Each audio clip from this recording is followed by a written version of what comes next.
Today we're going to explore how to use the law of cosines to solve angle, side, side, or ambiguous case situations. First, open the Edmodo quiz, and in the angle, side, side situation below, explain how many possible triangles there are and why that is the case. You can pause the video, write your short answer, one sentence would suffice, and then restart the video. Just a reminder that we can use the law of cosines, sorry about the mistake there, in side, side, side, or side angle side situations. The previous video explained and showed examples of both of these situations. However, we also talked about how the law of cosines can be used in the ambiguous case, angle, side, side. This is the situation where we could have 0, 1, or 2 triangles. And in fact, the law of cosines for many students is easier to use in the ambiguous case than the law of sines. Remember why angle side side is ambiguous. If you are given angle A, side B, and side A, there are different possibilities given that angle C can change up there at the top. Imagine angle A is a door and angle C is the hinge, and you are swinging that door back and forth. Anytime that the door connects with side C over here on the bottom side, means you have a triangle. The length of the door, which is side A, determines how many triangles you would have. If the door is too short, it never connects to side C over here, then you don't have any triangles. If the door is the perfect width, then it will connect in just one place and create a perpendicular with side C, a 90-degree angle, a right triangle, just one of them. If the door is a little bit longer than that, then it may connect with side C at 2 different points, giving us 2 different angles for angle B down here. Remember that it's all based on this length of A. You could have 0, 1, or 2 triangles in angle side side situations. In this example, I have given you angle A, side C, and side A. Angle, side, side, the ambiguous case, and we're going to use the law of cosines to solve for the unknown values. Notice that I chose the version of the law of cosines that involves angle A and has side A on the opposite side of the equation. When I plug in the values that I know, notice that I'm left with B values that I don't know, and they appear more than one time. What we have is a quadratic equation. Before I actually solve the quadratic, I am going to simplify some of these things. 81, 100, and negative 20 times the cosine of 60 degrees. That's the coefficient in front of the linear term b.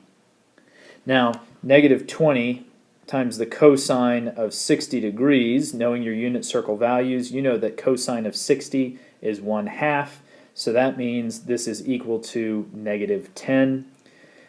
81 equals b squared plus 100 minus 10b. As you may recall from chapters 1 and 2, to solve a quadratic equation, we need to get everything to one side of the equation. B squared minus 10b plus 19. To solve this, we're going to have to use the quadratic formula. If it was factorable, we could use that method, but in most cases, we're going to have some pretty nasty values in here that are not factorable. So on the next slide, you're going to see me use the quadratic formula to find the 2 values of side B. When using the quadratic formula to solve an ambiguous case problem, it's very important that you distinguish between the coefficients that are in the quadratic formula and the sides of the triangle. Notice that they use the same letters, A, B, and C. For this quadratic equation, the coefficient A refers to the leading coefficient of 1. Coefficient B is the middle coefficient of negative 10. And C is the constant term coefficient 19. So our side B, the two possible values, will come from the quadratic formula negative 10 plus or minus the square root of negative 10 squared minus 4 times A times C, all divided by 2A.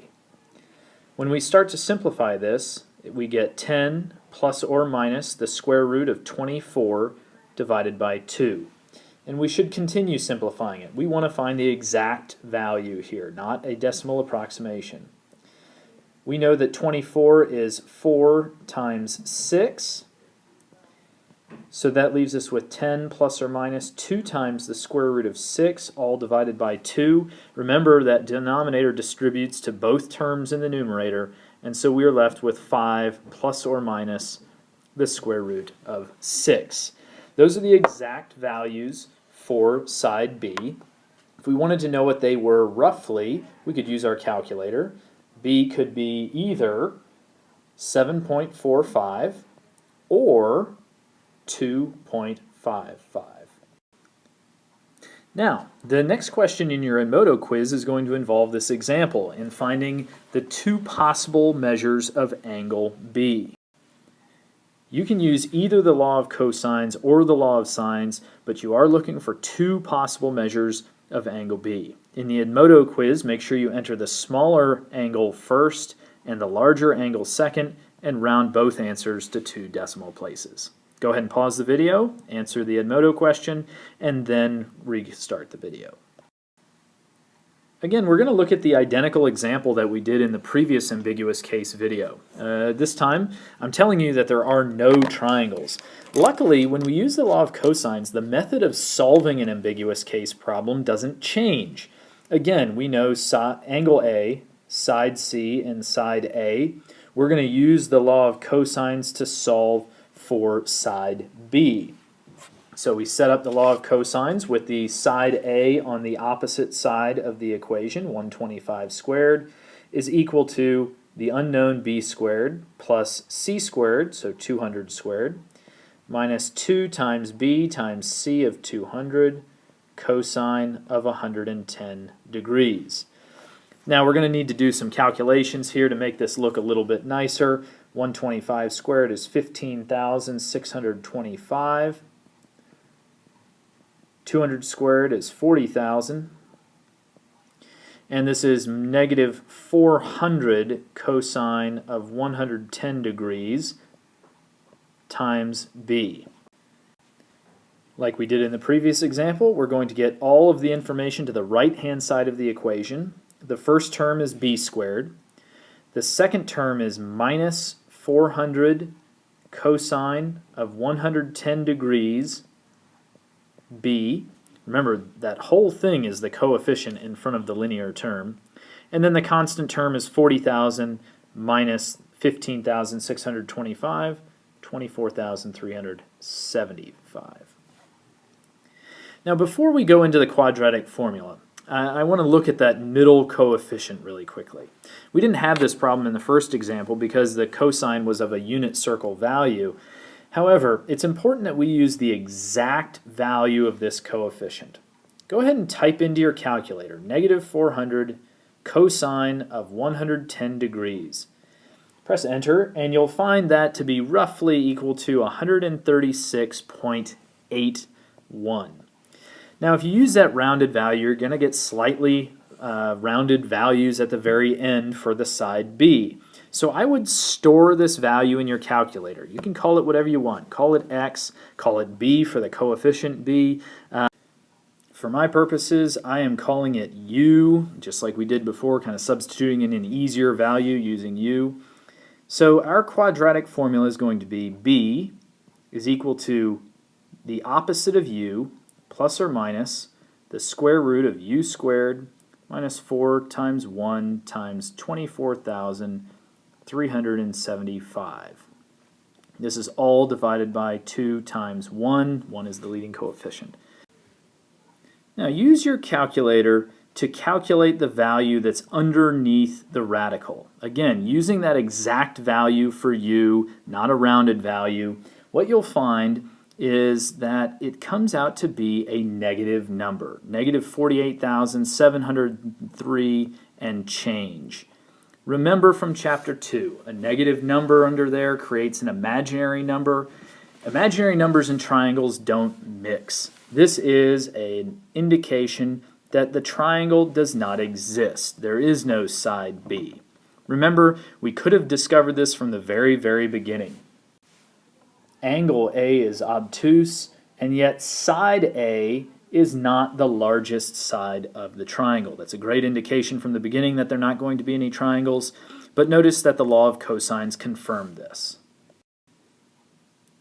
For the last question of the Edmodo quiz, you're going to find the two possible measures of side C. Again, you're given angle, side, side.